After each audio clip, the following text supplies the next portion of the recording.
술 중독에서 헤어날 수밖에 없는 섬뜩한 이야기 일부. 술이신 디오니소스는 제우스와 세멜레 사이에서 태어났다. 물론 제우스의 정실인 헤라의 농간으로 그의 어머니 세멜레는 죽음을 맞이했고 그는 제우스의 다리와 요정에 의해 키워졌다. 그런 그가 최초로 포도주를 개발하여 술의 신이 된 것은 순리라고 할 수 있다. 인터미션.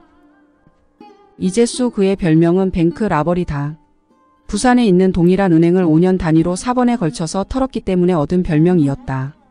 마약 등의 쩔을 대로 쩐 이제수가 4번째 은행을 턴 후 달아날 때에는 공범 2명과 같이 람보르기니 베너노 로드스터를 타고 100만 원이 넘는 발렌타인 30년산을 2병이나 마셨다.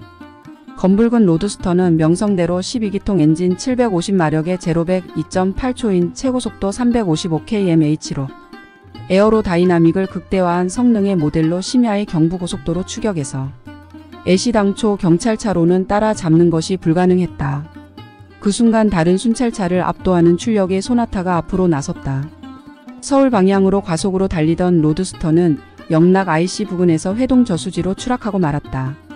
경찰에 의해 인양된 로드스터의 조수석에는 공범 2명이 뒤엉켜 숨져 있었고 운전석에는 술 냄새를 풍기는 악마 같은 모습의 이제수가 마지막 숨을 내쉬고 있었다.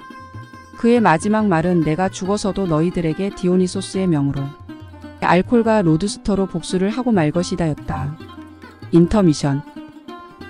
부산경찰서 장신영 경장은 이번 뱅크 라버리 일망타진 작전에서 출력이 개조된 소나타로 로드스터를 끝까지 추격한 공로로 1계급 특진의 푸짐한 부상까지 수상하였다. 그들의 공로를 치하하는 회식 장소에서 장경사는 술을 한 잔도 마시지 않고 있었다. 서장이 그에게 다가와 자 장경사 이럴 때 안 마시면 언제 마시나 한 잔 마셔라고 술을 따라 주려 하자. 죄송합니다. 제가 술을 마시지 못하니 이걸로 주십시오 하며 음료수 사이다를 가리켰다. 에이, 내가 장경사 술 마시는 거 한번 보는 게 소원이다라고 서장이 껄껄 웃으며 사이다를 한 컵 가득 따라 주었다. 회식이 끝난 후 집으로 돌아가는 버스 안에서 장경사는 어머니 정혜임에게 전화를 했다. 어머니 저 신영이에요. 지금 회식이 끝나서 돌아가고 있어요. 너 설마 술 마신 거 아니지? 내가 누누이 말하지만 술을 마시면 너하고 나와의 부모 자식의 연은 끊어지는 거야. 어머니 술 안 먹는다니까요. 제 목소리를 들어보시면 몰라요. 엄밀히 말하면 신영은 술을 못 먹는 것이 아니고 마시지를 않는 것이었다. 그의 어머니는 신영의 할아버지, 아버지가 알코올 중독으로 모두 세상을 떠났기 때문에 그에게 금주할 것을 어려서부터 주입 교육을 해왔고 그러기에 그는 당연히 술을 마시지 않고 있었다. 인터미션. 그 다음 날부터 장경사는 고급차를 여기저기 알아보고 있었다. 포상금과 그동안 술 안 마시며 모아둔 돈으로 고급차를 사기 위해서였다.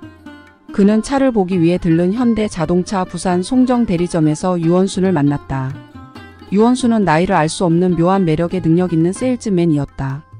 장신영은 GV80 모델을 보여달라고 했고 시승 차량을 가지고 나온 유원순과 부산 해변 일주도로를 달리고 있었다.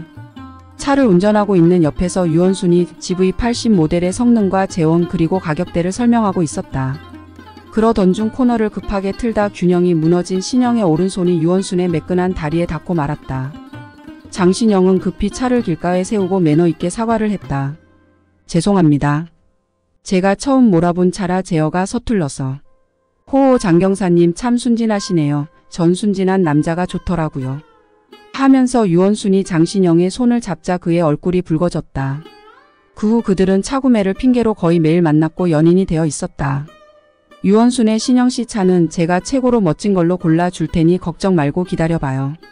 라는 말과 키스에 장신영의 가슴은 완전히 녹아내렸고 가지고 있던 돈을 모두 그녀에게 주고 말았다. 인터미션. 술중죽에서 헤어날 수밖에 없는 섬뜩한 이야기 일부. 종료.